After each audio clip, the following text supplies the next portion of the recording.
তবে এই জমিনে নীল নকশা চলতেছে। সতর্ক হবেন, বর্তমানে আমাদের দেশে হিন্দু সম্প্রদায়ের সাথে আমাদের কোনো মতানৈক্য নাই। তারাও দেশের নাগরিক, আমরাও দেশের নাগরিক। ইসকন নামে এক উগ্র সন্ত্রাসী সনাতন ধর্মী জঙ্গি গোষ্ঠীদের মাধ্যমে আমাদের দেশে নতুন করে সাম্প্রদায়িকতার এই অশান্তি সৃষ্টি করার চেষ্টা চলতেছে। কথা বলে ঠিক না ঠিক? আমাদেরকে সতর্ক হতে হবে।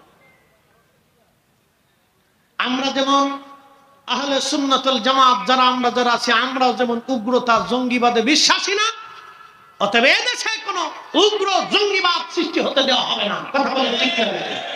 সে যে ধর্মের হোক, যে ধর্মেরই হোক, কোন উগ্রবাদ জঙ্গিবাদের দেশে সৃষ্টি হতে দেওয়া হবে না। এই উপস্থিতি, এই অশান্তি সৃষ্টি করার পায়তারা চলতেছে। আল্লাহ আমাদেরকে বড় বড় ফিতনা থেকে আগামী দিনের বাংলাদেশের নিরাপত্তা যেন আল্লাহ আমাদেরকে দান করেন। সহ অবস্থানে থেকে যেন আমরা দ্বীন ও মিল্লাতের খেদমত করতে পারি, সহ অবস্থানে থাকতে হবে। তবে এর ভিতরে যারা উগ্রতা দেখাইতে চায়, উগ্রতা বেশি দেখেন না, বেশি উগ্রতা ভালো না। উগ্রতা দিয়ে এই 800 বছরে কেউ জিততে পারে নাই। 800 বছরে ওলিরা জিতেছে, বাকি কিয়ামত পর্যন্ত ওলিরাই জিতবে, ওলিদের দলই জিতে থাকবে। কথা বলেন ঠিক না বেঠিক? মনে রাখেন, উগ্রতা দেখিয়ে কেউ জিততে পারে নাই। আবার বলি, সিলেট আলিয়া মাদ্রাসার মাঠ থেকে আবার বলতেছি, উগ্রতা দেখিয়ে কেউ জিততে পারে নাই, উগ্রতা দেখিয়ে কেউ টিকতে পারে নাই, উগ্রতা দেখিয়ে কেউ সাম্রাজ্য প্রতিষ্ঠিত করতে পারে নাই।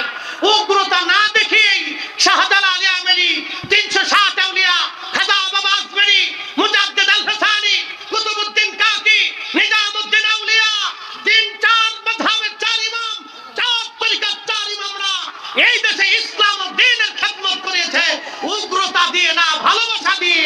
কথা বলেন ঠিক না বেঠিক? নবীর জীবনে কোনোদিন দেখেন নাই তিনি ইচ্ছা করে যুদ্ধে জড়িয়েছেন। যুদ্ধ আসার পরে তিনি এটাকে প্রতিকার করছেন। উনি ইচ্ছা করে যুদ্ধে জড়ান নাই। তা আমরাও ইচ্ছা করে যুদ্ধে জড়াইতে চাই না, কিন্তু চেপে আসলে তখন আমরা আর কিছু করার থাকে না। কথা বলেন ঠিক না বেঠিক? তখন আমাদের আর কিছু করার থাকে না। এই সিলেট আউলিয়া কেরামগণের পুণ্যভূমি, এই শহরে যেখান থেকে দেখতেছেন, আমি সবাইকে অনুরোধ করে বলবো, আমরা দেশকে ভালোবাসি, আমরা দেশের প্রত্যেকটা নাগরিক সহাবস্থানে থাকি। আমরা হিন্দুদের ভাইদেরকে বলবো, হিন্দু ভাইরা, এ যাবৎ বাংলাদেশের ইতিহাসে স্বাধীনতার পর থেকে এই পর্যন্ত আমরা দেখি নাই হিন্দু মুসলমান দাঙ্গা হয়েছে। আমার জন্মের পর থেকে আজও পর্যন্ত আমি হিন্দু মুসলমানের দাঙ্গা দেখি নাই। আমি দাঙ্গা দেখি নাই, হিন্দু মুসলমানের দাঙ্গা। তবে স্থানীয়ভাবে রাজনৈতিক পরিস্থিতি হোক, ব্যক্তিগত আক্রোশের কারণে হোক, মারামারি ধরাধরি এলাকা ভিত্তিক হয়েছে, কিন্তু ভারতের মতো হিন্দু মুসলমান দাঙ্গা বাংলাদেশে আমি দেখিনি।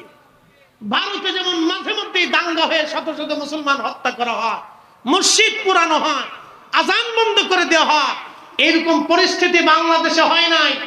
আমরা কোনো মন্দির আক্রমণ করি নাই, কারো পূজা বন্ধ করে দেই নাই। কথা বলেন ঠিক না বেঠিক? আমরা এগুলি করি নাই, এগুলি আমাদেরকে ইসলাম শিখাই নাই। আপনারটা করতেছেন করেন, কিন্তু উগ্রতা দেখাইয়া, ইসকন দিয়া, সন্ত্রাসী দিয়া আপনারা দেশে ঝামেলা করলে এটা ক্ষতি আপনাদের কি পোহাইতে হবে, এই ক্ষতি আমাদের হবে না। কথা বলেন ঠিক কিনা?